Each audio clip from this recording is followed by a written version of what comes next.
बिस्मिल्लाहिर्रहमानिर्रहीम। देखें जी, हमने ये चेक करना है कि टी जो है from R cube to R square is a linear transformation or not. तो इस सवाल का जवाब रूल क्या है जी कि आपने आर क्यूब में से एक एलिमेंट पिक करना है। आर क्यूब में बेशुमार एलिमेंट्स हैं, यानी 301 एक पेयर है, दूसरा पेयर फॉर एग्जांपल 1, -1, 2 आप लिख भी सकते हैं। थर्ड पेयर फॉर एग्जांपल 1/2 एक कॉमा 3 अंडर रूट 7/4।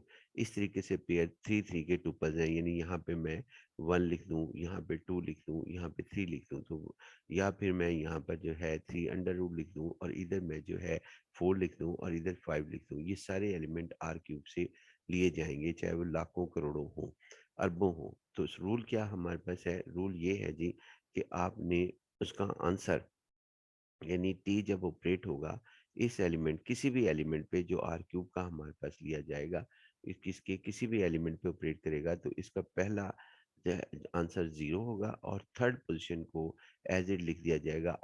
बाद में कॉमा लिखने के बाद, कॉमा लिखने के बाद इसको एज इट लिख दिया जाएगा। इसी रूल के तहत हम इस सवाल को हल करेंगे। हम हमेशा की तरह जो है इसकी ये प्रॉपर्टी को जो है प्रूफ करेंगे। इसकी पहले लेफ्ट हैंड साइड लेंगे, फिर उसके बाद हम यहाँ पे राइट हैंड साइड लेंगे। अब इसके लेने का तरीका क्या है? आर क्यूब में से कोई से दो एलिमेंट जो है वो हम पिक करेंगे, जिसका नाम हमने, चूंकि इसमें इन्फिनिट एलिमेंट्स होते हैं आर क्यूब के अंदर, यानी वन, जैसा मैंने आपको बताया कि ये एक एग्जांपल फिर दे देते हैं कि यहाँ 2, 3, 4, 2, 3, 4 ये एक पेयर, यानी कि मैं इतने हिस्से की बात कर रहा हूँ। तो यहाँ पर ये हिस्से में आर क्यूब में हजारों के करीब ऐसे एलिमेंट है जो आप भी लिख सकते हैं। तो उसमें से कोई से दो एलिमेंट हमने लेने हैं, जिसका नाम हमने u रखना है और एक का नाम जो है वो हमने w रखना है। तो u इज इक्वल टू, ये यहाँ पे u इज इक्वल टू आप लिख लेना। और उसके बाद ये हमारे पास है, ये दोबारा दूसरी दफा इज इक्वल टू नहीं आता, यानी इसके बाद फिर आपके पास w is equal to x2 y2 z2 u is equal to x1 y1 z1 हमने एलिमेंट जो हैं वो यहाँ से पिक किए। और फिर उसके बाद फिर हमने ये लिख भी दिया कि ये हमने इस आर क्यूब से पिक किए हैं, यानी ये आर क्यूब। उसके बाद अब हम इसके बाद ये भी लिखा है कि चूंकि ये कार्टेशियन प्रोडक्ट होती है आर क्यूब, यानी आर आर, तो लिहाजा हमने उसके मुताबिक जो है वो उसको लिखा। तो आई इज इक्वल टू 1 2 का मतलब है x1 y1 z1, वो भी आर के वन के एलिमेंट है, x2 y2 z2 वो भी आर के एलिमेंट्स हैं। इन एलिमेंट्स को फिर हमने u की वैल्यू x1 y1 z1 यहाँ पुट कर देनी है लेफ्ट हैंड साइड में, और फिर उसके बाद w की वैल्यू पुट कर देनी है। पहले हम लेफ्ट हैंड साइड को हल करते हैं और फिर उसके बाद राइट हैंड साइड को हम सॉल्व करेंगे। तो इसके अंदर सबसे पहले लेफ्ट हैंड साइड लिखी जी हमने। लेफ्ट हैंड साइड हमारे पास आ गई, u की वैल्यू रखने के बाद और w की वैल्यू रखने के बाद ये आ गई जी वैल्यू, u की वैल्यू ये आ गई जो कि हमने यहाँ से ली। u इज इक्वल टू लिखा हुआ है और w हमने यहाँ से लिया, यानी कि इधर से हमने जो है वो w को पिक किया। उसके बाद आते हैं जी, हम इनकी वैल्यूज़ को पुट किया। उसके बाद हमने यहाँ पे अल्फ़ा को इनके साथ मल्टीप्लाई किया और बीटा को इसके साथ मल्टीप्लाई किया और इन दोनों को प्लस कर दिया, जिस तरह यहाँ लिखा हुआ है ऐड करना। तो ऐड किया तो रिज़ल्ट हमारे पास ये बना जी इसका, ये रिज़ल्ट हमारे पास हासिल हुआ, जिसमें यानी ये सारा रिज़ल्ट हमारे पास हासिल हुआ। इस रिज़ल्ट के अंदर एक ख़ास बात कि पहला फर्स्ट पोजीशन ये है और सेकंड पोजीशन हमारे पास ये है और थर्ड पोजीशन हमारे पास ये है। इसके अंदर लिखा हुआ है डिफाइनिंग रूल के अंदर कि जो इसमें जिसको हमने चेक करना है वो रूल यहाँ लिखा हुआ है। इसमें ये लिखा हुआ है कि जी आपने इसका जो जवाब लिखना है, जब आपको 3 टुपल्स मिलेंगे, 3 कोऑर्डिनेट्स मिलेंगे, तो पहले को ज़ीरो आप कर दें, तो आप यहाँ पे ज़ीरो कर दें जी इसको। और फिर क्या लिखा हुआ है कि जी आप जो थर्ड पोजीशन पर होगा, हमारे पास थर्ड पोजीशन पर जो वैल्यू होगी उसको एज इट लिख दें। तो हमने एज इट लिख देना है कॉमा लिखने के बाद। तो इसमें थर्ड पोजीशन जो हमारे पास है वो हमारे पास ये है थर्ड पोजीशन, ये थर्ड पोजीशन है। इसको हमने कॉमे के बाद, ये कॉमा हमने लिखा है, कॉमे के बाद हमने एज इट लिख दिया। ये लेफ्ट हैंड साइड हमारी आ गई। लेफ्ट हैंड साइड जो हमारे पास आई है वो ये हमारे पास आ गई। अब हम राइट हैंड साइड इसकी हल करेंगे।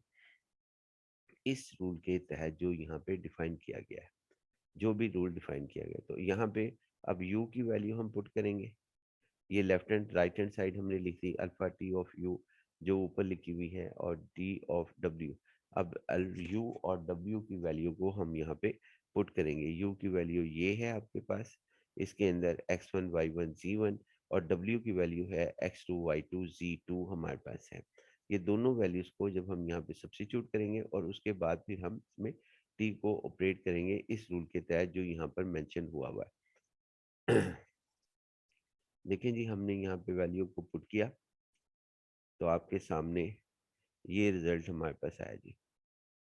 जब हमने इसकी वैल्यू को पुट किया और इस रूल के तहत बात की T of x1 x2 x3, तो ये ज़ीरो पहले लिखना है, फिर कॉमा यूज़ करना है, फिर x3 जो इंस्ट्रक्शन ये दे देगा टी उसके मुताबिक। यानी अगर मैं ये कहूँ कि आपके पास तीन एलिमेंट्स हैं, एक 1 है, एक 2 है, एक 3 है, 1 कॉमा 2 3, तो इसमें पहली पोजीशन पे को के जब इसका आंसर लिखना है तो यहाँ पे ज़ीरो लिख दें, और थर्ड पोजीशन को एज इट लिख दें। तो ये इस तरह यहाँ पर बयान किया गया है मैथ की लैंग्वेज में। तो हम यहाँ पर टी ऑफ यू का जवाब, पहले तो हम टी ऑफ यू को इनकी वैल्यू रखी यू की और डब्ल्यू की वैल्यू रखने के बाद हमने यहाँ कहा कि जी आप पहले ज़ीरो लिखेंगे इस टी को ख़त्म करने के लिए ऑपरेटर को, तो यहाँ ज़ीरो लिखेंगे और फिर जो थर्ड पोजीशन होगी इसको एज इट लिख देंगे। ये एज इट लिख दिया हमने इसी, और फिर टी नहीं लिखेंगे, यानी ये टी हम यहाँ पर नहीं लिखेंगे। उसके बाद फिर इसको भी अब इस टी को ऑपरेट करते हैं, ये टी हमारे पास ऑपरेट करते हैं। जब इस टी को हम ऑपरेट करते हैं तो हमारे पास पहले हम लिखेंगे जी, ऑपरेट किस पे होगा, बीटा पे नहीं होगा, ये जो टी आगे ऑनवर्ड इसके सामने लिखा हुआ है उसके ऊपर ऑपरेट होगा, यानी इतने हिस्से पे ऑपरेट होगा, बीटा पर नहीं होगा। तो उसके अंदर पहले लिखा हुआ है ये रूल के तहत कि जी आप इसके अंदर सबसे पहले ज़ीरो लिखेंगे। ले जी हम जीरो लिख देते हैं इसका आंसर। फिर लिखा हुआ है कॉमा यूज करेंगे, हम कॉमा यूज कर लेते हैं। कॉमा यूज ये हमने कर लिया। उसके बाद फिर लिखा है कि थर्ड पोजीशन को आपने एज इट लिख देना है, और हमने एज इट यहाँ पर लिख दिया।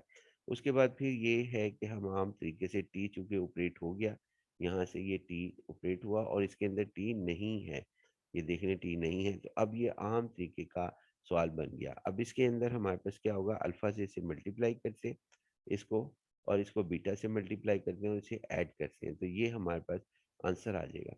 जी अल्फा ज़ीरो ज़ीरो होता है, बीटा ज़ीरो ज़ीरो होता है, अल्फा Z1 कॉमा के साथ बीटा Z2 हमारे पास लिखा जाएगा। यानी लेफ्ट हैंड साइड हमारे पास, राइट हैंड साइड कंप्लीट होगी, सॉरी। तो राइट हैंड साइड हमारे पास आंसर जो हमारे पास आया वो हमारे पास राइट हैंड साइड का ये आया जी।